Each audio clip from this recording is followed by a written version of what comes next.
Hey guys, what's up? Welcome back to the channel. It's Cynic Alex, and today we got the third sneak peek for the upcoming Fantastic Four update, and the one that we've already seen in a different form comes to us first on Twitter and then on the Netmarble forums.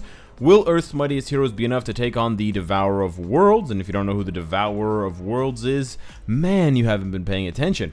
Over on Netmarble's forums, CM Fragment reports in receiving an update from the team on another suspicious object detected near our orbit. Remember, the second one was the Silver Surfer. Well, it looks like Silver Surfer flying in from space to Earth. Looks like he's gonna go hit up I don't know, 5 guys to get a burger or something like that. It appears a great shadow looms towards us with each passing day. So that reference to the shadow of the moon and the Earth actually does pan out, turns out.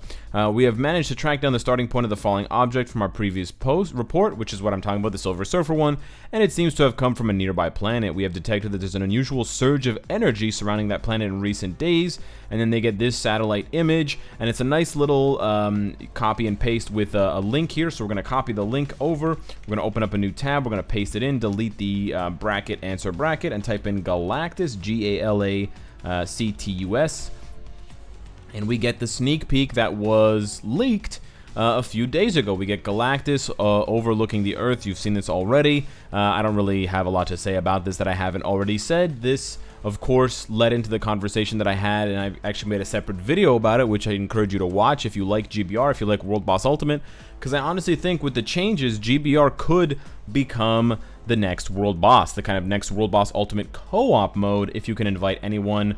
But even if you can just invite your friends and your alliance mates. So there's not really too much to report on that. You can do the same thing via Twitter, and actually Danny Koo posted it. He says, prepare for this giant Devourer of Worlds. Also, shout out to Brian Grant, contest champion. But yeah, prepare for this giant Devourer of Worlds, and then we see big old hungry Galactus. So I don't really have a lot to say or too much to say about Galactus. I cannot stretch this sneak peek into another 10-minute video because, well, I've already done a 10-minute video about this. It's actually an 18-minute video. So what I can do and what I want to do is actually a conversation that I've been having on my live stream quite frequently recently, and it actually surrounds another character that is teased for this update. And again, they haven't been officially teased yet, so there is the possibility that this is wrong, but it's a very small possibility because with each passing sneak peek, the leaks appear more and more official. Namor.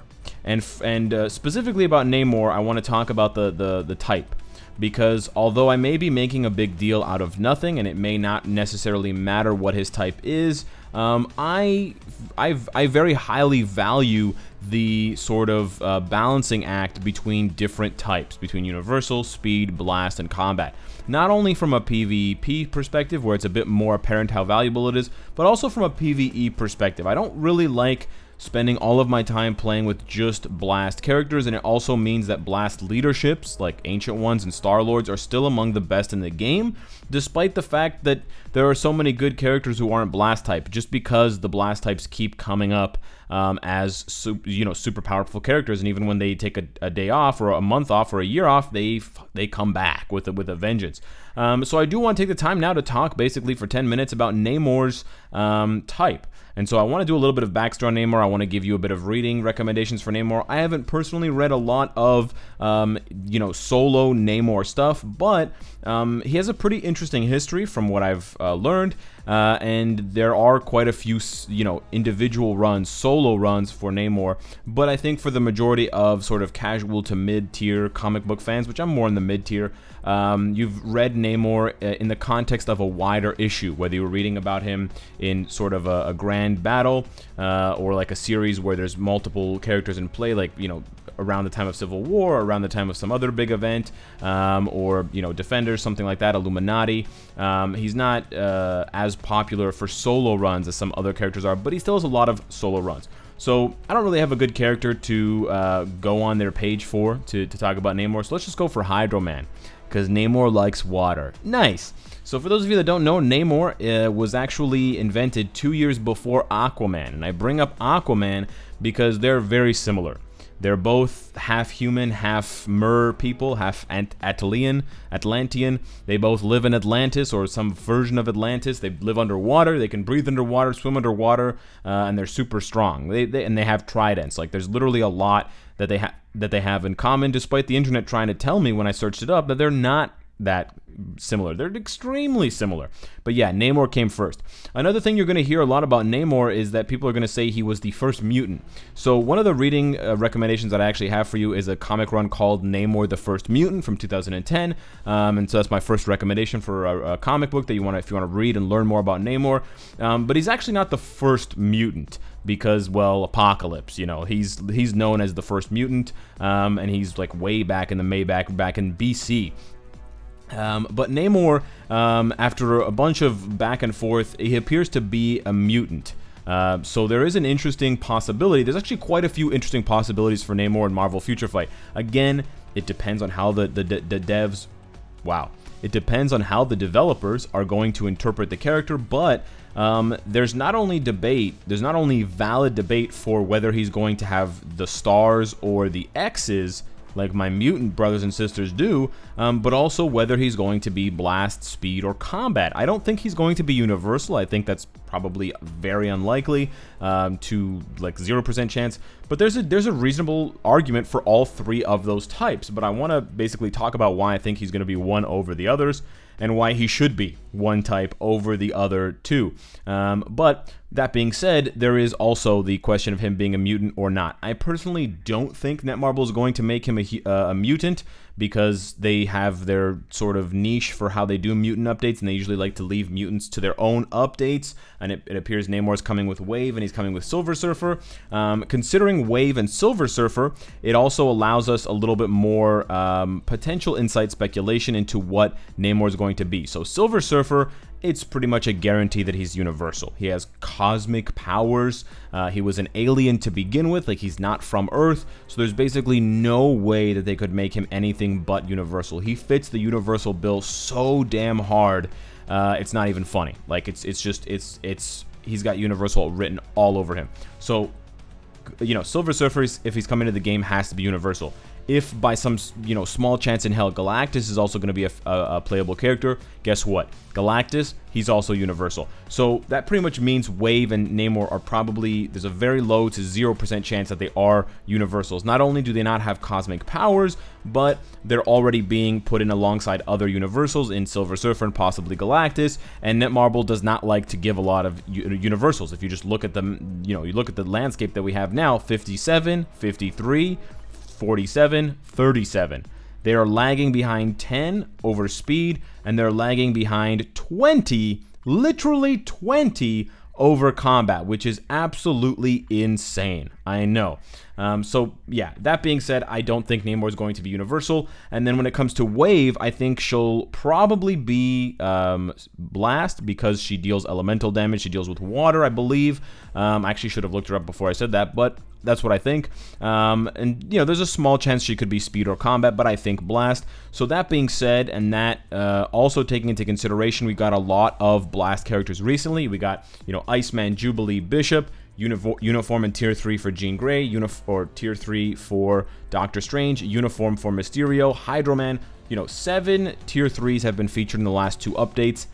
That's a lot. We've had 1 speed and 1 combat and 0 universals. So that being said, my vote personally for Namor, given the landscape of Marvel Future Fight from the devs' perspective, I think he fits most into the combat class. A lot of people think he's going to be Blast.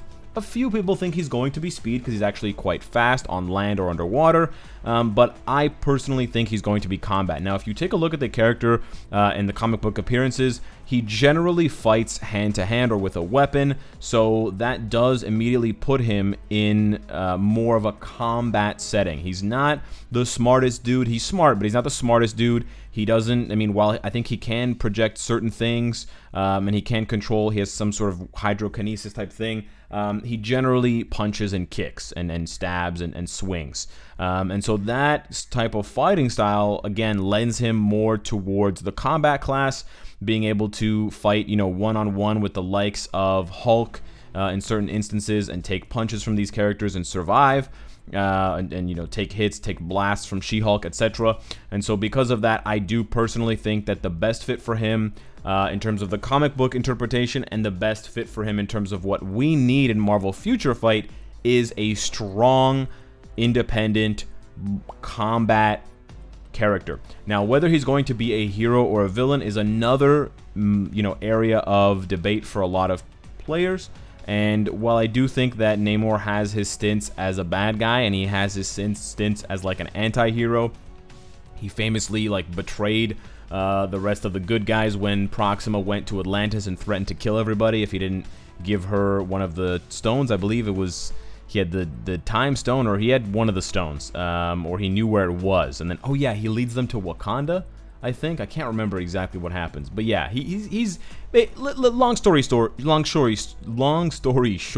Namor has had opportunities to betray the good guys, and he's taken some of those opportunities. So he's, in a lot of ways, and I saw this on Twitch chat recently, a lot of ways he's like Emma Frost. If we use Emma Frost as a good comparison for Namor, and I do think that their alignment as sort of, you know, reluctant heroes, reluctant leaders, slash sometimes anti-heroes, slash sometimes just straight up bad people, he's still going to be a hero.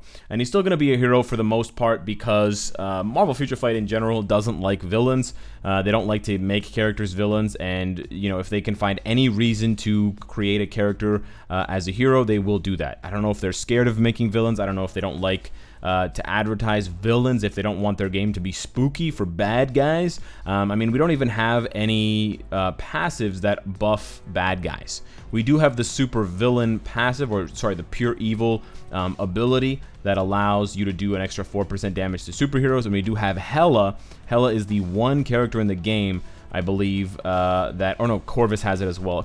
A few characters have it, but anyways, it's very, very rare to see a character that deals increased damage to superheroes and gets less damage dealt to them by superheroes. I think Thanos' new uniform also has that, but it's exceedingly rare.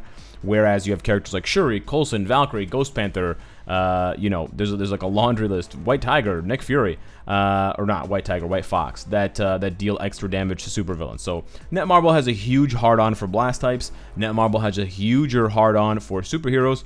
So while that may be the most common theme and thread, I personally think he's going to end up as a non-mutant, this is my final prediction, non-mutant combat hero native tier 2.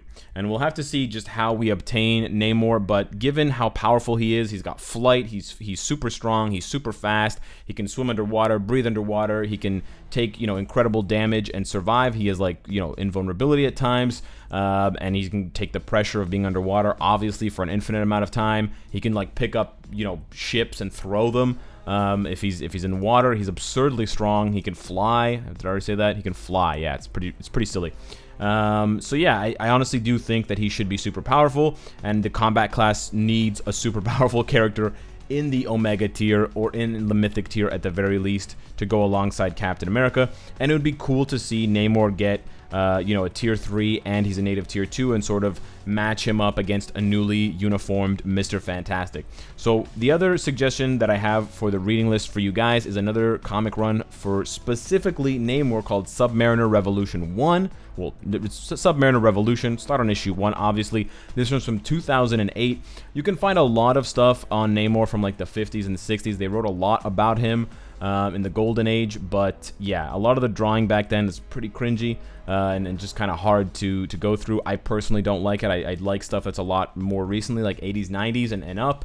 And so that's pretty much the only recommendations I have for you guys, besides issues where he is more of a sub player. Like, he's had quite a few stints in different Infinity series, like the one I was vaguely trying to remember, where he kind of has a back and forth thing with Black Panther in the Something of the Dead, because he betrays them, and they do this like backdoor deal, but then he goes back on it, and Proxima's in Atlantis. It's really cool. I have to go reread it to remind myself, but yeah, those are my predictions, and that's what I wanted to talk about today, because quite a few people who are big fans of comics are wondering. Hopefully we get Namor, so this video isn't completely a waste of time, but regardless, I really appreciate you watching and listening. So hit me up in the comments with your predictions for his alignment, villain or hero. We also need the anti-hero class sometime this millennia. I don't know, we're probably never gonna get it. his typing, combat blast, speed, or universal, and if he's going to be native tier 2 or not, and if he's going to be mutant or not. That's the other big one. Hit me up in the comments, let me know what you think, Twitter, Discord, etc. And of course, if you like what you see, I hope to see you again later today. Take care.